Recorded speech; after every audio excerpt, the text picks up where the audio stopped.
Scotland, and what I wanted to do was just maybe talk about how I got involved, and maybe that if there's anybody here who isn't part of the Scottish Cuba Solidarity campaign or any other involved in any other way, maybe taking a relate to it themselves. I had an initial interest in Cuba because I've always found that a very fascinating place because of the politics, not just the revolution, but getting right back to the wars of independence, the Spanish, the Americans' involvement, even before that when pirates were about and all that kind of stuff. Also the culture and the music. Cuban musicians are second to none. Anybody that has been there will know this.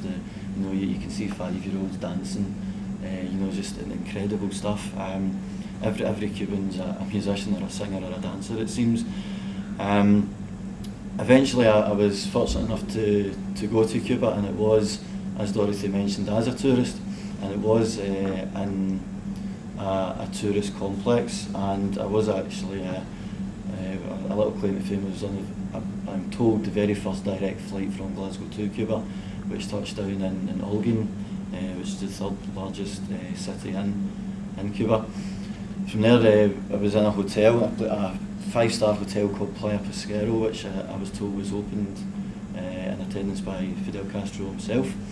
Lovely place, but when myself and the person I was with at the time, we decided that we didn't just want to lie on the beach all the time. We wanted to go out and see a little bit of what was going on outside the walls. And it's not that we were restricted, it wasn't like a wall compound or anything like that. So we got a hold of some bikes and we went out after speaking to some of the staff at the hotel, who were very, very willing to take us out and show us what was in the local town just down the road. So we went down and we visited a doctor's surgery. We went to school. Some people, as I was already aware, you can take some things like soap, solar power calculators, some pens and paper, things like that. So we arranged to go down to the local primary school, and the headmaster thanked us in front of a classroom and things like that, and it was really nice. And we supplied them with all the things, asked them a few questions, and then went on to the doctor's surgery where we asked a few things as well.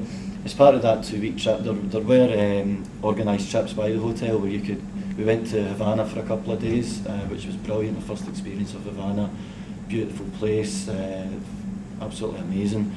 We also went to Santiago de Cuba, and spent a couple of days there and stopped off at the place where Fidel Castro was brought up, on the family farm, which I believe when he did his reforms, was the agrarian reforms, was the first farm to be nationalised. I don't know if Brian can confirm that. The second time I went to Cuba was part of, as Dorothy mentioned, the international solidarity work brigades, which are organised every year from all around the world. In between those 2 trips, I had joined the Scottish Cuba Solidarity campaign. Basically just a Google search, went in and wanted to find out a wee bit more about what I could do after learning a bit more about Cuba, what I could do here in Scotland. And I found the Cuba Solidarity campaign, which is a London-based organisation, and phoned them, and they gave me lots of good information and advised me that I could maybe contact the Scottish Cuba Solidarity campaign, which is based on the Fire Brigade Union head offices in Glasgow, at St Enoch Square, and they had a part-time worker who provided me loads of information, told me about various events, and I just started attending them, signed up, got my copies of Cuba CE every quarter, I think they are, and that's how I started getting more kind of information, as well as a lot of internet research and speaking to other people and all that kind of thing, just kind of built up my knowledge. One of the things that I learned when I was on holiday, getting that first-hand knowledge, was how resourceful the Cubans were. Some of the things, for instance, if you opened one of the Cubans' cars, and it's very well known that there's a lot of cars still going from the 50s in Cuba, and that is testament to their resourcefulness. There's also an awful lot of ladas from the 80s, so it's not just they're not just preserving it because of their love of cars. They're preserving it because out of a total necessity to keep things going. And that permeates through the whole of Cuban life that I found. So many there's a saying in Cuba, I can't remember how to translate it into Spanish, but it's something like, we must never say we can never use this, or words to that effect, and it really shows throughout the whole of Cuban life, and there's a lot to be learned in terms of, we've got a big thing in the kind of developed nations about recycling and ecological and all that kind of stuff, and in Cuba very much it's like that. I believe it is one of the most kind of environmentally balanced in like terms of carbon footprints and sustainability and all those kind of things, but I won't get into that too much. Also, one of the things that struck me was very high level of education, how well educated the Cubans were. One example when I was on holiday was we were doing things like Spanish lessons and salsa lessons and various things, that entertainments and things that the hotel put on. And during the salsa lesson, it was a guy called Ronaldo, and he was obviously spoke Spanish, being Cuban, and he would ask the maestro to play the music when we were learning, and he would instruct us in English. And there was a Canadian couple. Turned out they were actually from Quebec, so he spoke to them in French. He then discovered that another couple who were learning were German, and he said, if you came back here in a month's time, I'll be able to speak to you in German, because I'm learning just now from the TV. So there's all these educational programs that go out on the TV, which is very worthwhile, and it's where they get a lot of the knowledge from, as well as all the free educational establishments that are in Cuba. And one of the things as well was that Cubans were very willing to discuss any subject under the sun, and I mean any subject. Primarily baseball, it's got to be said, talk about baseball all day, but La Liga, the Spanish league, gets shown in Cuba quite a lot now, so I was able to discuss a lot of the players that were in the Spanish league at the time and things like that, so football was becoming quite a growing sport there, and they were very interested to hear my thoughts on the game and things like that. The second time I went to Cuba was part of the work brigade, and I did see a lot more. I was fortunate enough to see a little bit of the real Cuba, as they call it, by getting out of the kind of tourist trap there and discovering a little bit. As part of the brigade, we went there from nations all across Northern Europe. There were people there for political reasons, there were people there just for a holiday. It was advertised on Lonely Planet, for instance, so you had a lot of people from universities on gap years and things like that maybe not necessarily interested in the politics of Cuba and solidarity with Cuba and all the rest of it. However, over the course of them being there, they certainly learned a lot about what it means to show solidarity with another country, and indeed with other people in general. So it was very beneficial in that aspect in itself. Myself, obviously, I did have an interest in the politics of Cuba and showing solidarity with the people of Cuba, and they organised lots of different things around the actual work they were doing. We went on trips to hospitals, which included maternity hospital, blind schools. We went to music schools, ballet schools. We went to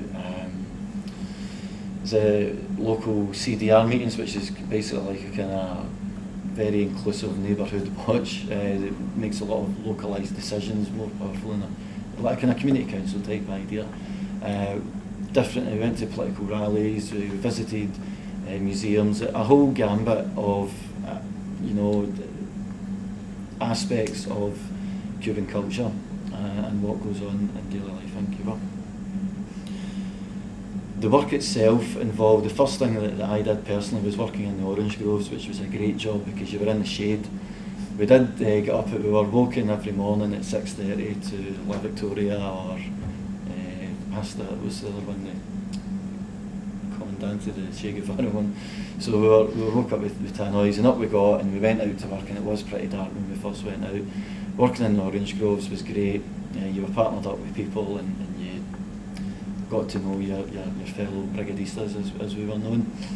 That finished around about 11 o'clock before the sun got really warm. We also did there was a former, I think somebody told me it was a Japanese owner of this mansion that had lain derelict for years, and they were working, just doing labouring, converting it into a school, a local school, and we were told that we'd be working with local Cuban volunteers.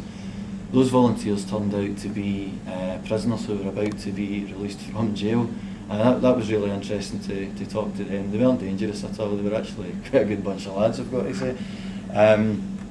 But those guys as well, they didn't speak ill of Cuban jails. They weren't sitting saying, oh, but, you know, we're oppressed and we're not treated well. And they actually were very proud of their country. They'd obviously been in jail for a reason. They'd you know, taken part in some kind of criminal activity, as some people do. But they were very proud of their country. They were very proud of what was happening. They weren't working as hard as we were, I've got to say. We were all getting stuck in, and one of the things that was made clear to us when we arrived, and I'd spoken to a couple of people who had experienced the work brigade before I went, and they said that a lot of people, because they're there to show solidarity with Cuba, they had it in their minds that they were there to try and rebuild Cuba, and they were working away and getting stuck. One person I spoke to had been working in the sugar fields, doing a lot of kind of clearing up of the fields and all that kind of stuff, and basically had, you know, very pale Scottish girl, and had to go and lie down under a tree, and was kind of told, you know, don't worry, just work at your own pace, and don't worry about it. One of the questions that a lot of brigadistas asked themselves was the work that we are doing. We were there for 3 weeks, and we worked maybe 7 mornings a week while we were there. And a lot of people were questioning, is this just token work? Are we actually doing any good? Is this making a difference in terms of the work itself, just purely about the work itself? And one of the good things that I liked was, at the end of, I think it was the end of every week, the administrator of the work camp that we were on would come out and detail exactly what we'd been doing, exactly how it related to the local economy, and exactly how much in dollars, what was legal at the time, or convertible pesos is an illegal tender now, and in national pesos, exactly how much difference that we had made. It wasn't a great deal. It wasn't, you know, going to save the Cuban economy, certainly, but it was good to know that you were actually making that little bit of difference. And even so, making that little bit of financial and labour contribution was really nothing compared to the solidarity work that we were doing in Cuba.